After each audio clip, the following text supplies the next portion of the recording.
ਇਸ ਤਰ੍ਹਾਂ ਹੈ ਵੀ ਮੈਂ ਹੁਣ ਤੱਕ ਨਾ ਛੁਪਾਉਂਦਾ ਰਿਹਾ, ਮੈਂ ਕਹਿੰਦਾ ਰਿਹਾ ਬਈ ਕਨਸੋਆਂ ਮਿਲ ਰਹੀਆਂ ਨੇ, ਪਰ ਮੇਰੇ ਕੋਲ ਆਡੀਓ ਕਲਿੱਪ ਹੈ ਜਿਹੜੀ ਮੈਂ ਅੱਜ ਹਾਰ ਕੇ ਜਦੋਂ ਸਾਡੇ ਜਿਹੜੇ ਸਾਥੀ ਨੇ ਉਹ ਜ਼ਿਆਦਾ ਪਰੇਸ਼ਾਨੀ ਮਹਿਸੂਸ ਕਰ ਰਹੇ ਨੇ, ਮੈਂ ਆਡੀਓ ਰਿਲੀਜ਼ ਕਰਤੀ ਸਾਰੇ ਮੀਡੀਆ ਨੂੰ, ਜਿੱਥੇ ਅਬਨਿਊ ਕਾਰਡ ਇਹ ਕਹਿ ਰਿਹਾ ਹੈ ਵੀ ਜੇ ਵੱਡਾ ਵਪਾਰੀ, ਜੇ ਸਰਕਾਰ ਨਾਲ ਸ਼ਬਦ ਵਰਤਦਾ 25% ਖਰੀਦ ਕਰ ਲਵੇ ਤਾਂ ਮਾਰਕੀਟ ਵਿੱਚ ਆਟੋਮੈਟਿਕਲੀ ਬਾਕੀ ਦੀ ਫਸਲ ਦੇ ਰੇਟ ਵੱਧ ਜਾਂਦੇ ਨੇ।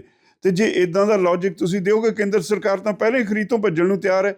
ਇਹ ਤਾਂ ਸਾਨੂੰ ਪਿਛਲੇ ਮੋਰਚੇ ਦੇ ਵੇਲੇ ਬਾਰ-बार ਮੈਨੂੰ थ्रेट करते होंगे सी, अच्छा फिर राजेवाल जी अगर बात नहीं बनती तो बताओ हम पंजाब की आबादी से लिंक कर दें प्रोक्योरमेंट को, या एरिया से, ਇਹਦਾ ਮਤਲਬ 2% ਖਰੀਦ ਲਈ ਕਿ 1.5% ਖਰੀਦ ਲਈਏ, 1.5% ਸਾਡਾ ਏਰੀਆ। ਤੇ ਮੈਂ ਉਦੋਂ ਮਹਿਸੂਸ ਕਰਦਾ ਰਿਹਾ ਉਹ ਤਾਂ ਬਹਾਨਾ ਭਾਲਦੇ ਆ ਪੰਜਾਬ ਨੂੰ ਰੋਲਣ ਵਾਸਤੇ। ਤੇ ਜੇ ਸਾਡੇ ਵੀਰ ਇਦਾਂ ਦਾ ਵਿਊ ਰੱਖਦੇ ਨੇ ਤਾਂ ਭਾਰਤ ਸਰਕਾਰ ਨਿਕਲ ਗਈ, ਪੰਜਾਬ ਦਾ ਤਾਂ ਸਾਰਾ ਕੁਝ ਪੱਠਾ ਬਹਿ ਜਾਏਗਾ ਇਕਨੋਮੀ ਦਾ। तो मैं ऑडियो रिलीज़ कर दी है तंग आके, जो बार बार मैनू मीडिया तो सवाल आ रहे हैं भी वो मुकरते हैं, मैं सुन ले मीडिया सुना दे लोगों को। तो उनसे हमारी लगभग 13.5 मिनट की टोटल बातचीत हुई और उस बातचीत में से एक 5-5.5 मिनट की ऑडियो क्लिप बीच में से काट के उसको गलत तरीके से वे वायरल करने का प्रयास कर रहे हैं। पहले जो कार्य राजनीतिक पार्टियां ही करती थी, अब वही ये कट कॉपी पेस्ट करके गलत तरीके से पेश करने का काम कुछ किसान नेता भी करने लग गए हैं, जो राजनीति से प्रेरित है और समय समय पर राजनीति में हिस्सा लेते रहते हैं। हम आपको ये बिल्कुल क्लियर कर दें, दोनों मोर्चे जो लड़ाई लड़ रहे हैं, दोनों मोर्चों की मांग बिल्कुल स्पष्ट है कि एमएसपी गारंटी कानून बनाया जाए, देश के सभी किसानों की 23 के 23 फसलों की 100% खरीद एमएसपी पर हो, यह सुनिश्चित किया जाए। अगर कोई भी व्यक्ति एमएसपी से नीचे खरीदता है किसान की फसल को, तो उस व्यक्ति के खिलाफ, उस व्यापारी के खिलाफ, सरकारी प्रोक्योरमेंट एजेंसी के अधिकारी के खिलाफ कार्रवाई होनी चाहिए। यह हमारे देश में कानून बनना चाहिए। इस बात की हम लड़ाई लड़ रहे हैं। हमने मीटिंगों में बिल्कुल स्पष्ट रखा कि एमएसपी गारंटी कानून से हमारा अर्थ है कि देश के सभी किसानों की 23 की 23 फसलों की 100% खरीद एमएसपी के ऊपर हो। किसी भी किसान के किसी भी फसल का एक भी दाना एमएसपी से नीचे नहीं बिकना चाहिए, और अगर एमएसपी से नीचे बिकता है, एमएसपी से नीचे कोई खरीदता है, तो वो गैर कानूनी घोषित किया जाना चाहिए। जब कई बार बात आती है, अक्सर चर्चा में बात आ जाती है कि भाई एमएसपी गारंटी कानून बन गया तो फिर व्यापारी पीछे हट जाएंगे, व्यापारी घरों में बैठ जाएंगे, महंगाई बहुत बढ़ जाएगी, मार्केट डिस्टोर्शन हो जाएगा। जब इन मुद्दों पे चर्चा होती है तो तब हम ये जवाब देते हैं कि सरकार गारंटर बने कि भाई देश में एक भी दाना एमएसपी से नीचे नहीं बिकने दिया जाएगा। सरकार 100% की गारंटी ले। और जहां तक ये बात है कि महंगाई बढ़ जाएगी, मार्केट डिस्टोर्ट हो जाएगा, व्यापारी घरों में बैठ जाएंगे, इसके जवाब में हम ये चीज कहते हैं कि भाई आप सीसीआई का एग्जाम्पल देख लीजिए। जब नरमा एमएसपी से नीचे जाता है और सीसीआई यानी सरकार गारंटर के तौर पे आती है कि भाई हम एमएसपी पे खरीदेंगे, तो नॉर्मली मार्केट में भी रेट बढ़ते हैं। जब नेफेड आती है गारंटर के तौर पे कि भाई सरकार की तरफ से ये रेट है, इससे नीचे नहीं बिकने दिया जाएगा, तो ओपन मार्केट में दाम बढ़ते हैं।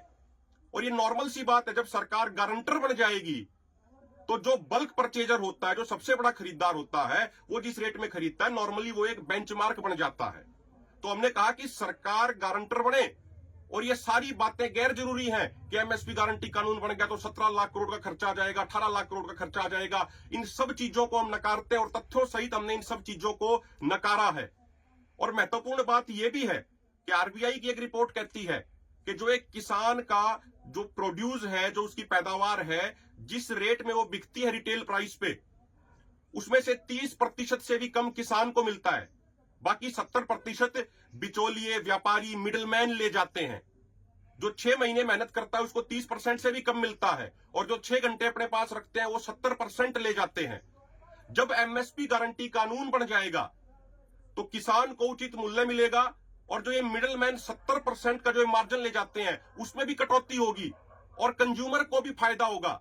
जो व्यापारी आज 70% कमा रहे हैं, जो मिडिलमैन 70% कमा रहे हैं, उनकी कमाई 20% रह जाएगी, 30% रह जाएगी, 40% रह जाएगी। तो किसान को भी उचित कीमत मिलेगी और कंज्यूमर को भी फायदा होगा। तो कोई व्यापारी घर नहीं बैठेगा। ये सारी चर्चाएं होती हैं।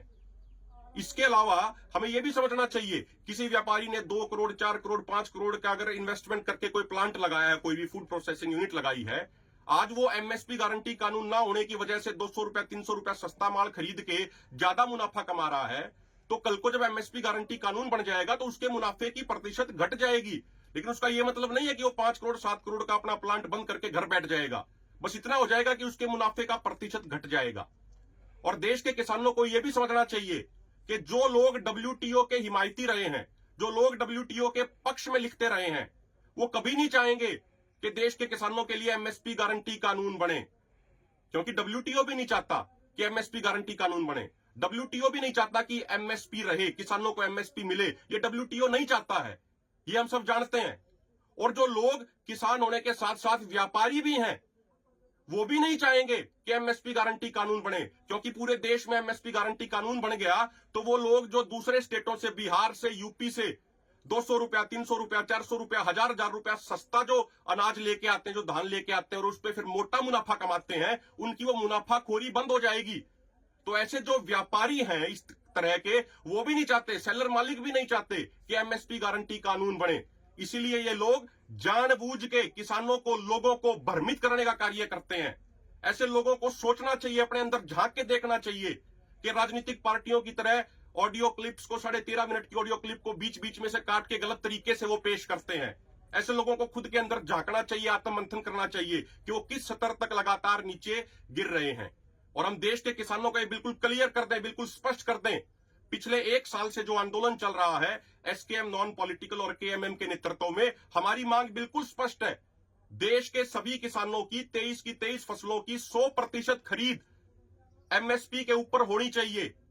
अगर कोई भी व्यक्ति, चाहे कोई सरकारी प्रोक्यूरमेंट एजेंसी का अधिकारी हो, चाहे कोई व्यापारी हो, अगर वो एमएसपी से कम पर खरीदता है तो वो गैर कानूनी घोषित किया जाना चाहिए और उसके खिलाफ कार्रवाई होनी चाहिए।